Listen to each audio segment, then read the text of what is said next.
workers produce 10,000 units. So labor productivity here is output divided by input. So it will be 10,000 divided by 10. So we have 1,000 per worker.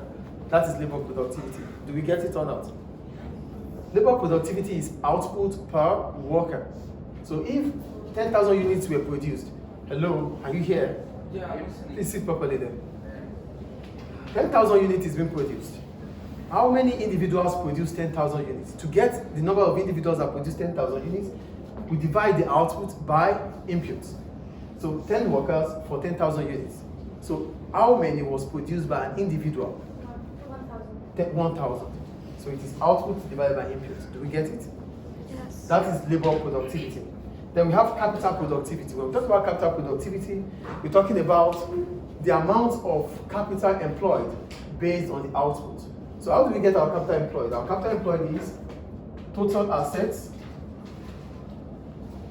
minus current liabilities. This is accounting anyway. So then I'm just going to use it. Total asset, that means we're talking about all resources that belong to the business, that has been put into the business for production, minus the resources that are not for the business within the short period of time, like trade creditors, like overdraft, bank overdraft, whatever the business is using within a short period of time. You take it away from the total assets, which is current asset plus fixed assets. So capital, what I'm saying is this: capital productivity is based on the equipment of the business, the amount of capital employed into the business, and what has been produced through the capital. That is capital productivity. Do you get it, or I explain again? Should I explain again, please? Yes.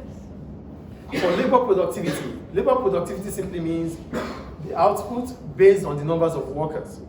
For capital productivity, it simply means the output based on the total assets minus current liabilities. So we're talking about capital employed, equipment, fixtures, machinery that we use to produce that output. So to get per unit, it has to be the total asset, which is the combination of your current assets, the resources that the business own that can last just within a year, and the resources that the business own that can last for more than a year. That is the fixed assets and the current assets. You add them together, that gives you your total assets. You less it from your current liabilities. What are your current liabilities? We're talking about the resources that belong to other people that the business is using, but it has to return within a year. So you take it away from the resources that belongs to you, divided by the output. That will give you your capital productivity. Do we get it? So if 10,000 units was produced, the capital productivity will be, if the total asset is, let's for example, the total asset is $3,000, and the current liability is, let's say, 200. So that is 2,800. Do you get it? Hey, you better be here, please. So total asset is 3,000. The liability, current liabilities is 200. You take it away from it, gives us 2,800. 2,800 divided by output. That is capital productivity. Do we get it? It's not the same as labor productivity. For labor productivity, we're talking about the numbers of workers divided by the output. But for capital productivity, we're talking about the total assets less the total liabilities, less the current liabilities divided by the units. So we're going to get different answers because there are different situations. There's capital productivity and there's labor productivity. Do we get the formula? For total assets, it is current assets plus current asset plus fixed assets.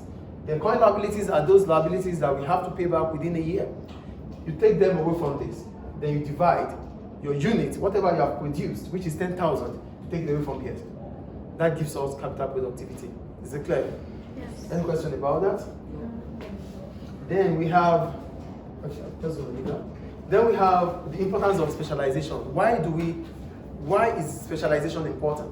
Number one, it allows workers to gain skills in a narrow range of tasks. When an individual concentrates on one aspect of production, it means he can fully increase its skills, improve its skills, because he's only doing one aspect. what we're saying here is, when you don't have different tasks to perform, you just have narrow tasks, you have little tasks to perform, you can be very good at it. Unlike when you have a lot of responsibilities to carry on with. Do we get it or not? Yes. It allows workers to gain skills because your mind is not splitted in doing different kind of things. You have just specific things you do. So you can develop skills on those things you do. Division of labor is cost effective as it allows the use of specialist tools. With division of labor, it means we can have an equipment that is specially made for use. This is how it works. It is difficult for us to give 5 different workers tractors. Tractors that they use on the farm. Yes. It is difficult to buy 5 tractors for 5 farmers, but we can buy 1 tractor that 5 farmers can use. Do you get what I'm saying or not? Yes. A tractor is used on the farm, yes or no? So we have 5 farmers. Yeah. Is it ideal to buy 5 tractors for 5 farmers? Yes. No. No, No, it's just one. One is enough. So 5, listen please. 5 farmers can use a tractor because the tractor is designed to work in the farm.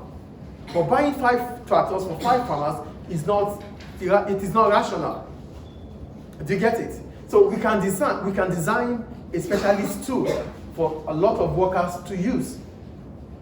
That is division of labor. Do we get it here? Yes. It is cost effective because a machine can be developed in a certain way that a lot of people can use.